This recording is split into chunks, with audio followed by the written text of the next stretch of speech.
liturgia del 17º domingo del tiempo ordinario. La primera lectura está tomada del libro de los Reyes. Nos presenta un diálogo entre Dios y Salomón. Recordemos que el pueblo de Israel tuvo algunas formas de gobierno, pues en principio no era como tal una forma de gobierno, pero había hecho surgir a Abraham. Después que el pueblo cayó en la esclavitud egipcia, hizo surgir a Moisés, que sacó al pueblo de esa esclavitud y lo condujo por el desierto casi hasta el momento de entrar en la tierra prometida. Después de Moisés vino Josué a continuar guiando al pueblo hasta introducirlo en la tierra prometida. Después vino el sistema de los jueces, un consejo de ancianos que hacían como de gobernantes, de consejeros del pueblo, pero el Señor cedió a la petición de ese pueblo a contar con un sistema de gobierno que se llama monarquía. Monarquía. Ahí fue cuando surgió el primer rey de Israel, Saúl, ungido por el profeta Samuel. A Saúl lo sucedió David, bien conocido por todos, y entonces a David lo sucedió su hijo Salomón, que es el tercer y último monarca del pueblo de Israel. Ya luego se implementaron otros tipos de gobernanza. Entonces, Salomón se distingue por ser el hombre más sabio que ha parido esta tierra, naturalmente fuera de Jesucristo. Dice precisamente la conclusión de la primera lectura: te doy un corazón sabio y prudente, como no lo ha habido antes, ni lo habrá después de ti, le dice el Señor a Salomón. Pues en ese diálogo que sostuvieron Dios y Salomón, el Señor le preguntó que qué quería. Salomón respondió que lo que quería era sabiduría.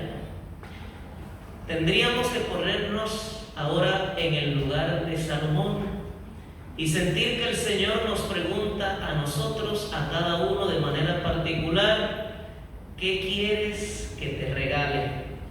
¿Cuál sería tu respuesta? ¿Tu respuesta sería una casa?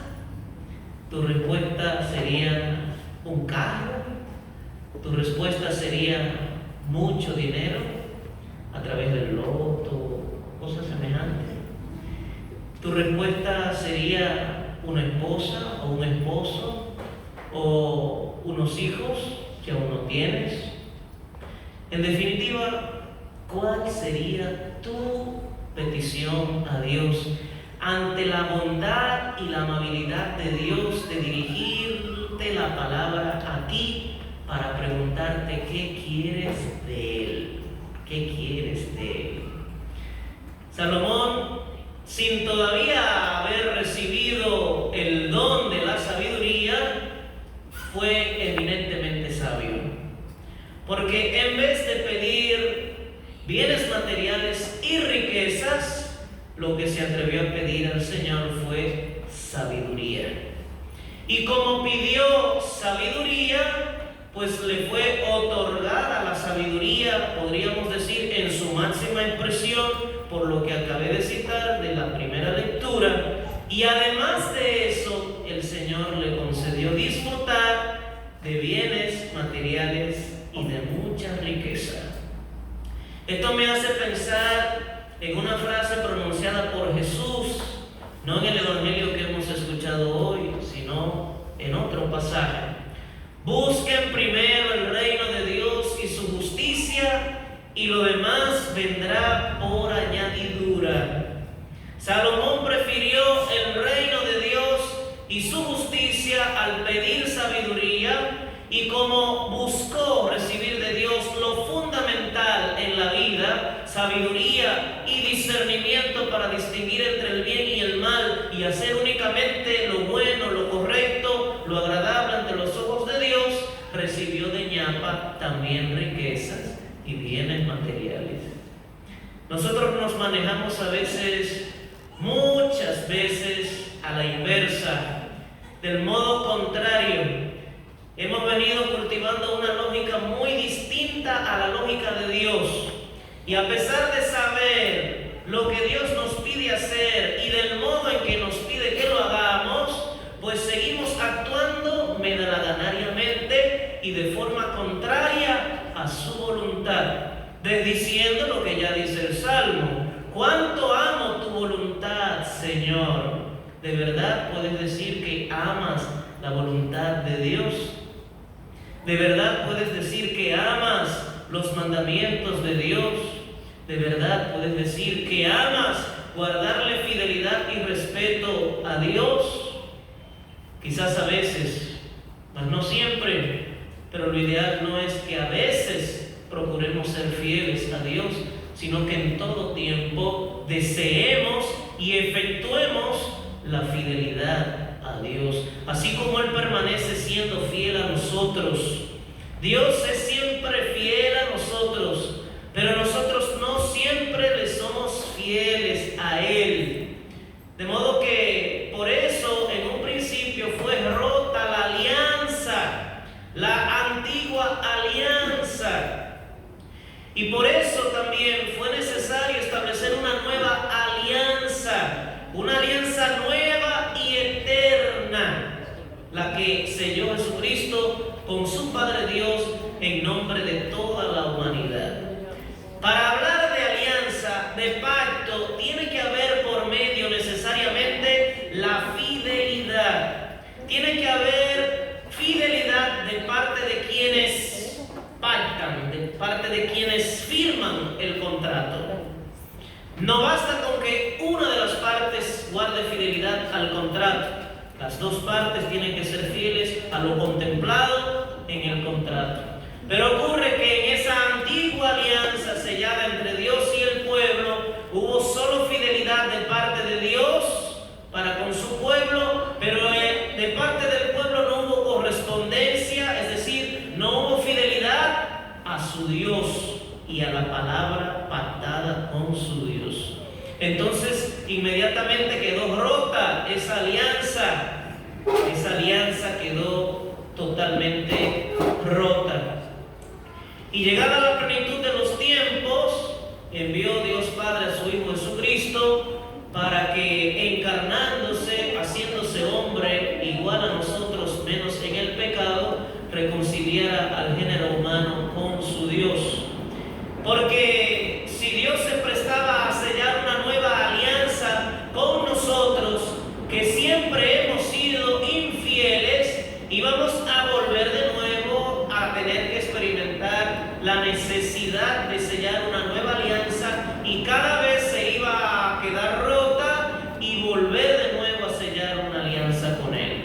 Pero entonces, como envió a su Hijo Jesucristo, Jesucristo, en nombre de todos los seres humanos, pactó con su Padre Dios, y esa alianza que es nueva también es eterna. ¿Por qué? Porque las dos partes se guardaron fidelidad. El Padre fue fiel a lo pactado con su pueblo, y el pueblo en la persona de Jesucristo también fue fiel a lo pactado con el Padre Dios. De modo que solo así era posible vernos beneficiados con la redención, con la justificación, con la santificación, en lo que nos revela también la segunda lectura. A quienes predestina los llama, a quienes llama los justifica, y a quienes justifica los glorifica. Por nuestra parte era imposible pensar que podíamos llegar al cielo, pero gracias a que el Señor nos ha llamado y ha puesto como mediador entre nosotros y Él, y el Padre Dios, a Jesucristo, ya nosotros podemos decir que contamos con la salvación como una posibilidad seguridad real. Y por la fe en Jesucristo el Señor somos justificados. No nuestras obras nos justifican, sino nuestra fe. No le resto importancia a las obras. Las obras tienen vital importancia, pero no podemos tampoco creer que son nuestras bondades las que nos salvan, porque si fuera así, la salvación se compraría, y ni usted ni yo podemos comprar la salvación por más sacrificios que hagamos, por más caridades que hagamos. Nos salvamos porque Dios es bueno, porque Dios nos ama, porque Dios es misericordioso, porque Dios nos perdona, y tras manifestar nuestra fe en Él y conformar nuestra vida a Él, a esa fe que profesamos, entonces nos concede disfrutar un día de la dicha de los elegidos. El Señor nos predestina. Estamos predestinados a la salvación, pero al mismo tiempo podríamos decir que estamos predestinados a la condenación, porque si usted se deja salvar por Cristo, se va a salvar. Mas si no se deja salvar por Cristo, no se va a salvar, sino que se va a condenar. Entonces, en ese sentido estamos predestinados, ya sea a una cosa o a la otra, a una de dos. Y luego entonces se destaca la justificación que ocurre por la fe, pero hay que poner en evidencia esa fe siendo consecuentes con ella a través de la práctica y del ejercicio de la caridad para con el prójimo siempre que nos necesite. Y como hemos sido justificados también por el Señor, es posible que nos veamos glorificados por Él, participando de la gloria del cielo, de la lumen gloria, de la contemplación de Dios cara a cara, en donde ya no habrá llanto, dolor y sufrimiento, sino alegría, gozo y paz en el Señor. El Evangelio, que está tomado de Mateo, nos hace tres comparaciones del reino de los cielos. Jesús en ningún pasaje evangélico define expresamente en qué consiste el reino de los cielos, sino que sencillamente compara el reino de los cielos. Aquí aparecen tres comparaciones del reino de los cielos. En boca de Jesús, el reino de los cielos se parece a un tesoro escondido en un campo. El que lo encuentra lo vuelve a esconder y lleno de alegría va y vende cuanto tiene y compra aquel campo. ¿Cuál es tu tesoro? Donde está tu tesoro, allí está tu corazón. Si tu tesoro es tu dinero, pues en tu dinero está tu corazón. Si tu tesoro es tu mujer o tus mujeres, allí está tu corazón. Si tu tesoro es tu hombre o tus hombres, pues allí está tu corazón. Si tu tesoro es tu casa, tu carro, tus bienes materiales, entonces allí está tu corazón. Pero no estás por buen camino, no estás yendo por buen camino. Recuerden aquella frase de Jesús que ya citaba a la luz del contenido de la primera lectura. Busquen primero el reino de Dios y su justicia, y lo demás vendrá por añadidura. ¿Por qué nos va más mal de la cuenta en la vida?